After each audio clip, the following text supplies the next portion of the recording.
¿Qué tal, amigos? Bienvenidos una vez más a Contraplano, tu programa de cine donde vas a encontrar un montón acerca del séptimo arte. Ya sabes que acá encontrás lo mejor del cine que compartimos a través de los informes, la columna de Gastón Molayoli que nos cuenta un poco de la historia del cine y mucho, mucho más. Si te parece, empezamos el Contraplano de hoy.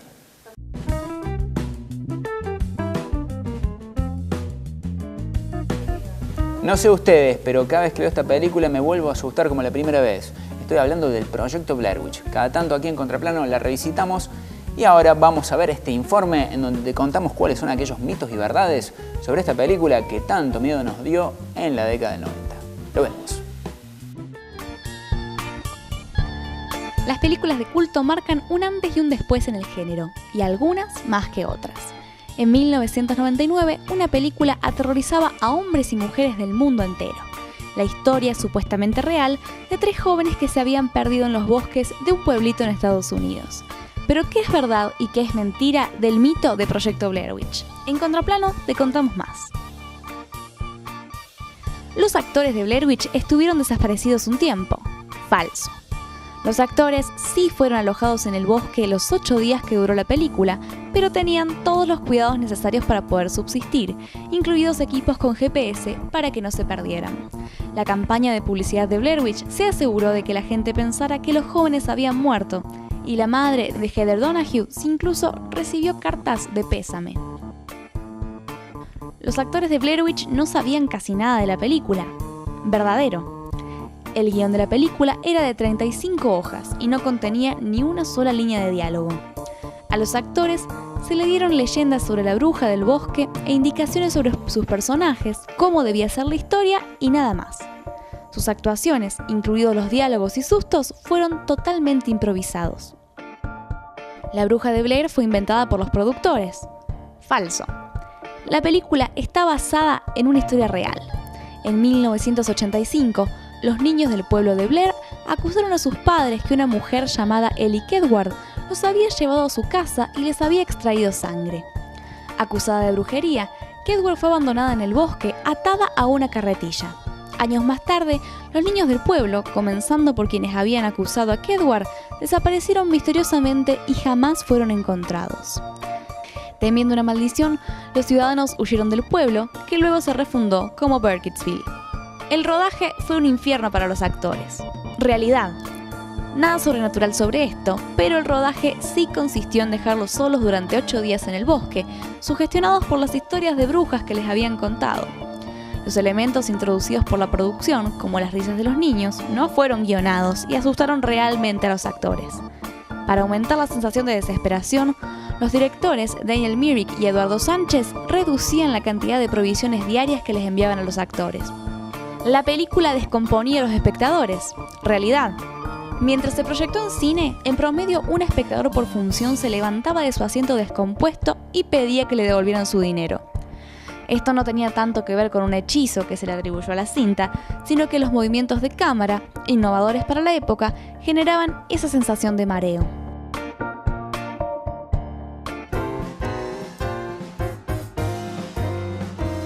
Se estrenó en diferentes circuitos de la Argentina la última película de Isabel Coixet, una directora catalana que en general prefiere filmar en idioma inglés.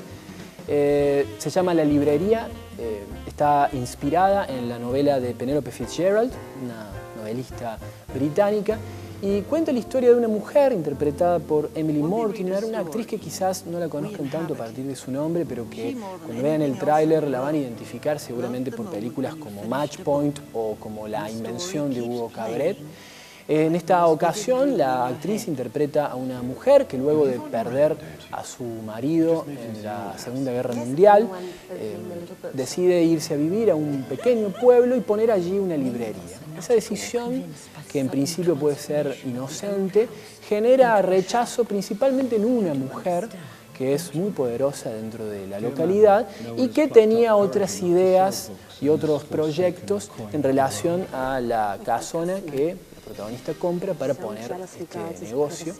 Ese conflicto, esa primera tensión, genera una serie de circunstancias, en principio positivas, porque apenas abre el negocio, ella logra generar un vínculo muy bonito con una pequeña joven que la ayuda en los quehaceres del negocio, y también con un hombre con el que pareciera despertarse un incipiente romance, un hombre mayor que ella, que vive recluido en una gran casa, siempre vestido de etiqueta. Eso es un dato de color muy llamativo dentro de la película y que le da ciertos elementos que la acercan quizás hasta a un cuento de hadas, ¿no? No digo que la película se inscriba decididamente dentro de esa tradición, pero sí que tiene esos elementos que le dan como unas pinceladas, ¿no?, muy pintorescas y muy simpáticas a la película.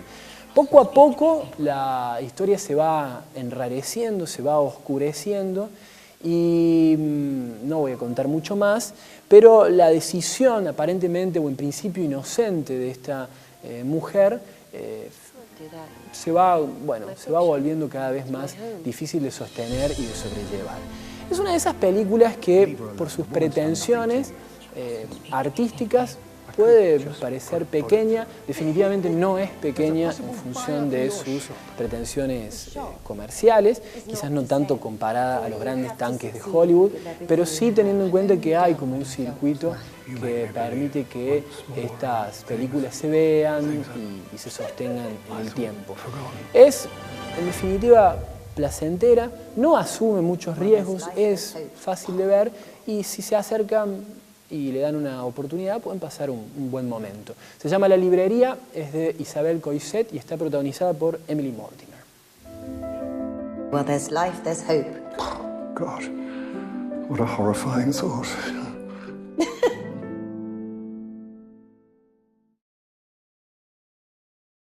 Desde el 9 de agosto de 1980, marcando la agenda cotidiana de Río Cuarto y el sur de Córdoba. Diario Puntal, su diario regional, todos los días. Si te pones a pensar, tus estudios no valen mucho. Hoy en día, un título no te garantiza futuro. Al final, el esfuerzo para recibirte nunca tiene recompensa. Acá nunca piensan en el que se sacrifica. Mi sensación es que estudiar no vale la pena. Para que los no y los nunca se conviertan en una oportunidad, creamos el programa de inserción profesional que permite que nuestros profesionales tengan su primer trabajo. Al igual que el PPP y PPP Aprendiz para los más jóvenes, y los programas Pila y Por Mí dirigidos a hombres y mujeres adultos, el PIP es otra buena iniciativa del gobierno de la provincia para impulsar el empleo de los cordobeses. Más info en empleo.cba.gov.ar. Entre todos, ponemos tu profesión en el lugar que se merece. Gobierno de la provincia de Córdoba.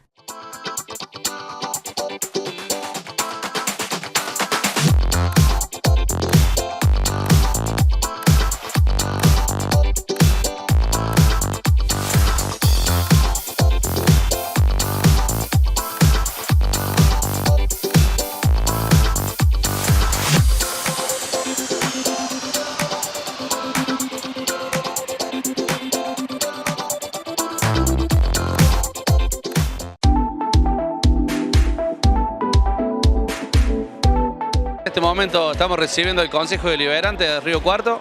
La verdad que es algo histórico para la institución, lindo para que los vecinos se puedan llegar y ver de qué se trata este tipo de asambleas que se hacen, ¿no? En primer lugar, agradecer como siempre a los vecinos de la ciudad. Desde un primer momento, cuando pusimos en marcha el programa institucional Consejo en los Barrios, lo hicimos pensando en legislar al lado de los vecinos.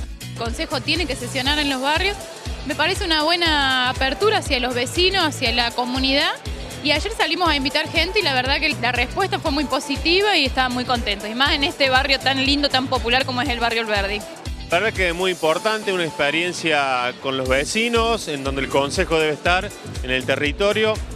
No solamente que nos hace estar más cerca, sino llevar al Consejo a donde están los problemas y no que la gente venga al Consejo Deliberante. Un tema importante, el fundamental que se va a tratar en el día de la fecha, que ya lo anunció el gobernador la semana pasada, y es cloacas para todo el radio poblado del barrio Alberdi. Es fundamental y sumamente importante, entonces por eso esperamos a los vecinos.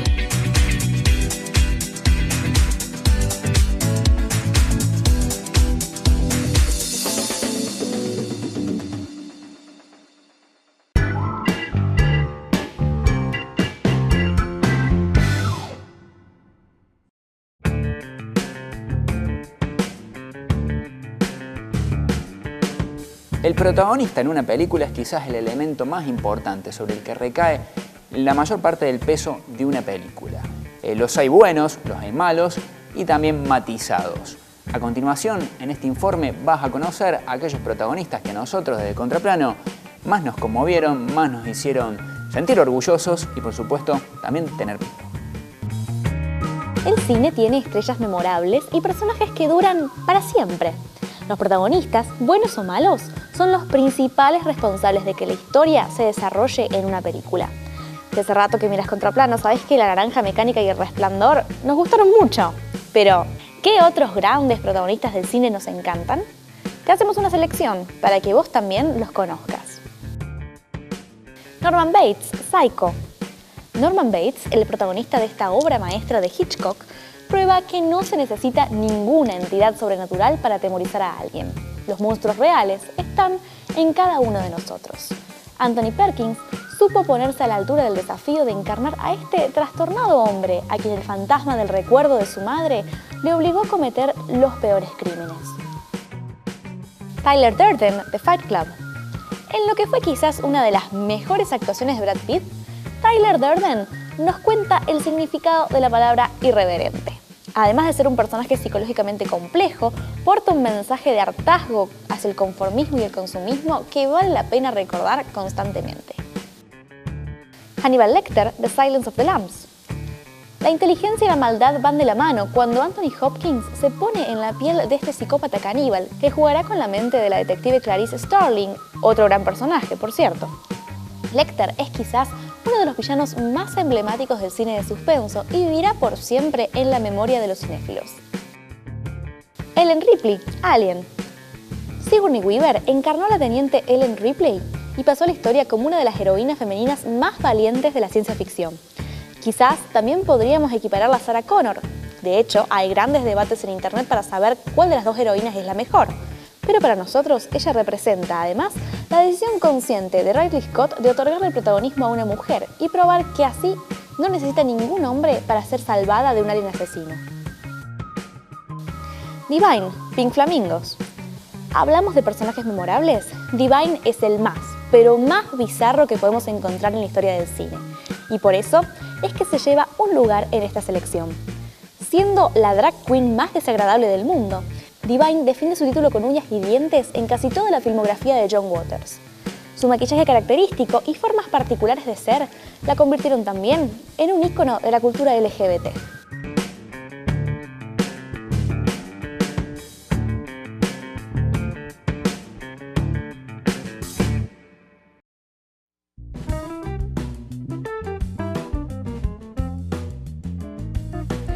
Estamos en la 7ª edición de la muestra de cine independiente del Centro, en esta ocasión con la oportunidad de conversar con el director cordobés al cual la muestra le dedica una retrospectiva. Estoy hablando de Germán Celso. Germán, ¿cómo andás?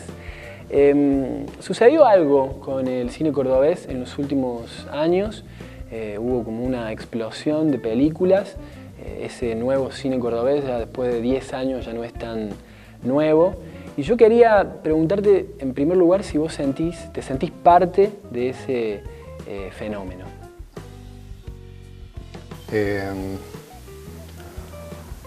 Sí y no, digamos, sería la respuesta, porque como sabes yo estuve afuera mucho tiempo, viviendo en España, y entonces prácticamente vivía afuera todo el tiempo en el que se desarrolló todo ese cine cordobés. Tal como se habla ahora, digamos, o se habló en su momento de nuevo cine cordobés, digamos. O sea que, en ese sentido, siento como que yo llegué cuando ya estaba formado todo eso. Si bien algunas de mis pelis están hechas en Córdoba, incluso yo viviendo afuera tenía material grabado en Córdoba, entonces las terminé postproduciendo en Barcelona, pero eran grabadas en Córdoba, pero siempre desfasado de todo el movimiento que estaba ocurriendo concretamente en Córdoba. Pero al mismo tiempo, como soy cordobés y como tengo películas hechas en Córdoba, al volver a Córdoba es como que de alguna forma ese espacio me termina como recibiendo, si bien no en su lugar central, pero sí, terminás como formando parte porque es realmente interesante lo que ocurrió en Córdoba. Entonces es como que hay un espacio donde poder trabajar.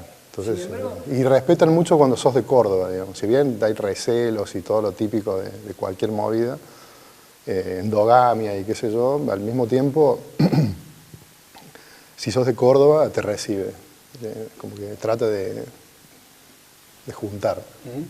Gran parte de tus trabajos se inscriben dentro de esa zona bastante difusa que es la del documental. Puntualmente, yo pienso que en la mayoría hay una búsqueda muy cercana a la del documental de retrato, ¿no?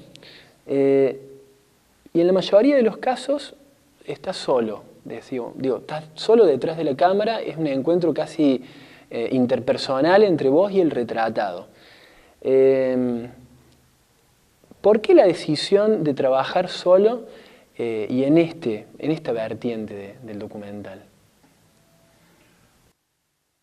Fue un proceso que no fue una decisión, digamos. O sea, yo empecé a filmar así porque supongo me sentía más cerca del objeto que al que quería acercarme, teniendo la menos cantidad de filtros para llegar a eso, sería filtros o intermediarios o parafernalia formal para acercarme a eso. Entonces, puedo decir que en la facu, ponerle como algo que puede haberme más o menos tirado para ese lado, porque en la facu, cuando empezaba a trabajar en los prácticos, grupales y qué sé yo, te empezás como a sentir cómodo o no cómodo con ese sistema. Quizás ahí, viste, ¿no? Empecé a filmar, porque ya en esa época, digamos, siendo estudiante, empecé a hacer como experiencias en video por mi cuenta aparte y me empecé a sentir más cómodo ahí. Y más conforme con lo que terminaba saliendo, con lo que terminaba siendo representado.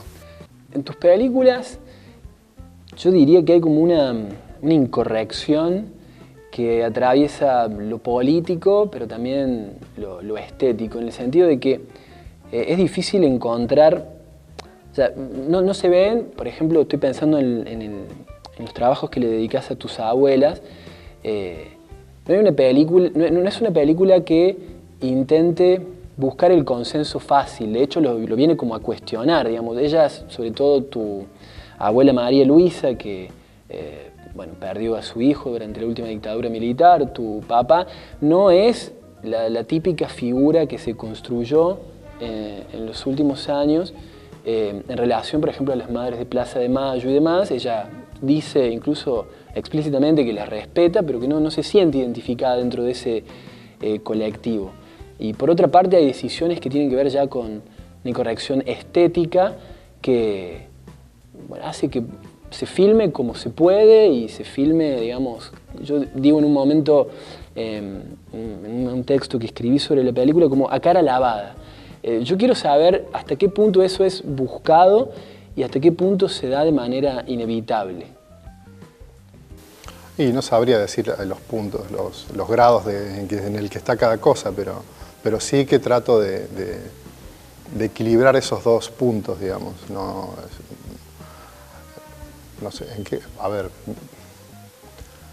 hay una cuestión que es la espontaneidad que busco, que sí se da por esta cosa de filmar como se pueda, pero sin embargo no está filmado, digamos, la cámara no es una cámara temblorosa típica más del periodismo, por ejemplo. No tiene eso, digamos, se nota que la cámara está hecha con pulso, aunque sea una handy, aunque sea una cámara de video analógico, está hecho con pulso y más o menos va encuadrando lo que puede, pero se nota que no es una cámara de un periodista, por ejemplo, que sería algo totalmente deforme y que solamente quiere captar el momento que está ocurriendo ahí y no va a ocurrir nunca más. Entonces hay como un criterio estético a pesar de que esté trabajando con una tecnología barata, digamos. Son trabajos viejos igual, dentro de todo, ya no trabajo más con esa cámara, pero en su momento tenía que ver también con esto de, más que de la espontaneidad, sino de una cámara que no molestara en el medio, digamos.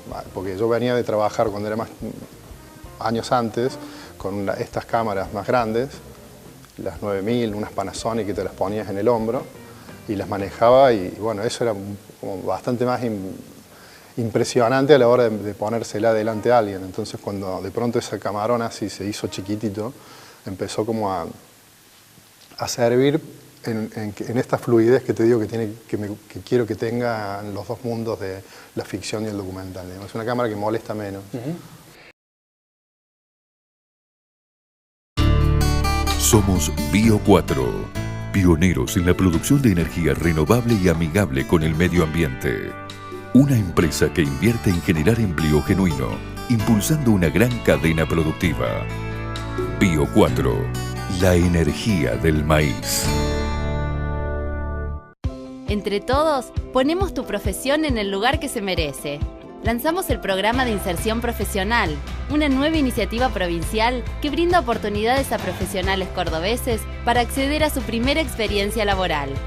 Si sos egresado con título universitario o terciario, con reconocimiento oficial y no pasaron más de 2 años de tu egreso, podés realizar una práctica profesional para ganar experiencia en tu área de formación. Inscribite en empleo.cba.gov.ar o descarga el formulario y presentalo en Mesas de Entrada SUAC del Gobierno Provincial, todos los centros de desarrollo regional del interior de la provincia, establecimientos terciarios y universitarios, consejos y colegios profesionales, cámaras empresarias, institutos formativos y de investigación o en tu municipio o comuna. Programa de Inserción Profesional, otra iniciativa de la provincia para impulsar el empleo de los cordobeses.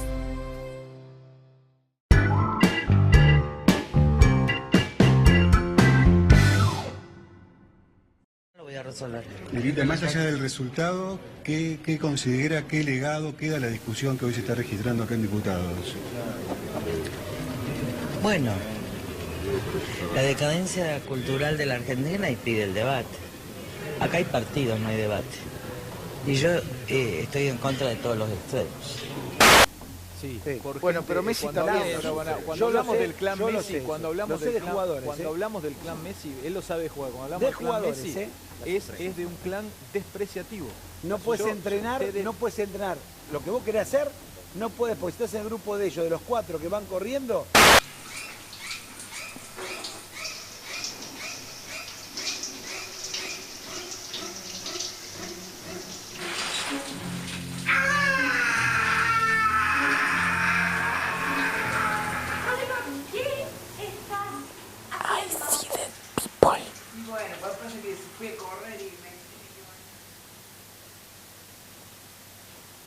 Hoy en el Rindiendo Culto hablamos de una película emblemática del cine de terror, aunque no es puramente una película de terror, sino que también tiene drama, suspenso. Una de esas películas que si te arruinan el final, no te sirve para nada. Estoy hablando de Sexto Sentido, del director indio-estadounidense Night Shyamalan. Esta película protagonizada por Bruce Willis y quien sería una gran revelación en aquel entonces, el pequeño niño Haley Joel Osment, quien se presentó al casting entre tantos otros niños para el papel de Cole, este niño con capacidades sobrenaturales de percibir a los muertos. Night Shyamalan quedó encantado con la interpretación de este niño, quien su padre, un experimentado actor de teatro, preparó para el casting. Shyamalan estaba tan convencido de que Osment tenía que ser el personaje de Cole, que llegó a decir que si no podía contar con él, no quería hacer la película. Bruce Willis interpreta al psicólogo Malcolm Crowe, un profesional que en su pasado ha tenido algún incidente con uno de sus pacientes, el dedicado al área de jóvenes, infantil, pero que ve la posibilidad de reivindicarse tratando al joven Cole, interpretado por Osment, quien es un niño que en apariencia no se sabe si tiene alguna enfermedad mental, algún trastorno esquizofrénico o es que realmente ve gente muerta. A medida que la película avanza, comprobamos que realmente el joven Cole ve espíritus, ve fantasmas, pero esta situación a él lo perturba porque no sabe qué es lo que los fantasmas quieren. Ahí entra la figura del profesional de Bruce Willis, el Dr. Crowe, que lo irá orientando, porque quizás estas almas en pena, estos fantasmas, estén requiriendo de su ayuda. Lo más notable de Sexto Sentido, que es lo que conmocionó a toda la audiencia, incluso a los mismos críticos, es el final. Final que anticipaba al principio, si te lo spoilean, es una película que no te sirve de nada, porque una vez que uno termina de verla la primera vez, tiene ganas de volverla a ver para resignificar absolutamente todo lo que vio antes, ¿no? Las actitudes de los personajes, de algunas referencias visuales. Sexto Sentido hace un uso por ahí de la paleta cromática muy especial, usando los rojos, ¿no? El color rojo en esta película es plenamente significativo, ya que indica una conexión entre el mundo de los vivos y de los muertos. El estreno de Sexto Sentido fue en el año 1999, le valió la candidatura a 6 premios de la Academia. Era una situación extraña, un hito, porque una película de terror nominada como mejor película, como mejor director, mejor actor de reparto, había ganado demasiado terreno en un ámbito, en una premiación a la que las películas de terror no se les sabe dar ningún reconocimiento. No ganó ninguno de los Oscars, pero ya haber llegado a la terna era ya de por sí un reconocimiento. La otra gran revelación de esta película, aparte del pequeño Osment, es su director, el indio Night Shyamalan, quien dejó la vara demasiado alto con esta película y después no pudo superarla. Un poco esto ocurrió porque Night Shyamalan repitió esta fórmula, ¿no? La película con vuelta de tuerca. Estamos en cada una de sus películas esperando que ocurriera y al final no era tan sorpresivo, por ahí no era del impacto que uno podía esperar. Pero no todo está perdido para Shyamalan, ya que en el 2016, con la película Split, Fragmentado, como se la conoció por estas latitudes, logró llegar a ese espíritu de sus primeros tiempos. Quizás porque conectaba con el universo de otra película como fue Unbreakable, también protagonizada por Bruce Willis. Si hay alguien en este universo que no vio Sexto Sentido, la verdad lo dudo, pero ahí va mi esperanza. Busque esta película, por supuesto que a través de las redes ha sido más que spoileada, pero si hay alguien que no la vio, véala.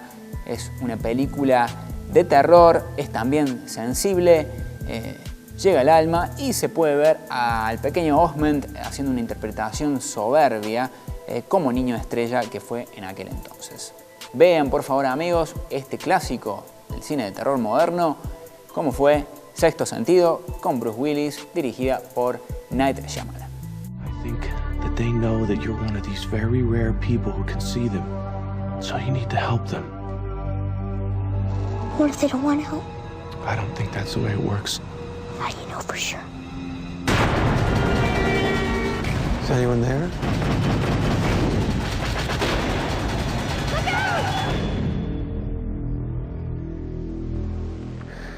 Please make them leave.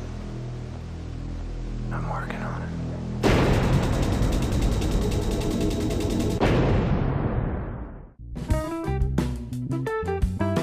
Y bueno amigos, se ha terminado el programa del día de hoy, pero no importa porque la semana que viene nos volvemos a ver. Y si te da ansiedad y tenés ganas de seguir sabiendo acerca de nosotros, entra al Facebook, entra a la página web, que ahí vas a encontrar contenidos sobre lo que te gusta, el cine. Nos vemos la semana que viene. Gracias a Da Vinci por la ropa que me permite utilizar y nos vemos. Chao.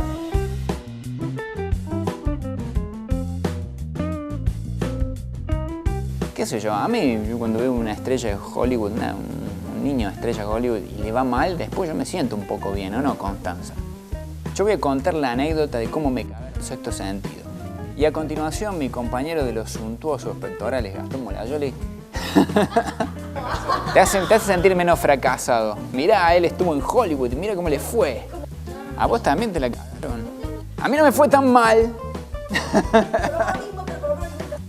Ay, es que nos volvés loca, Gastón.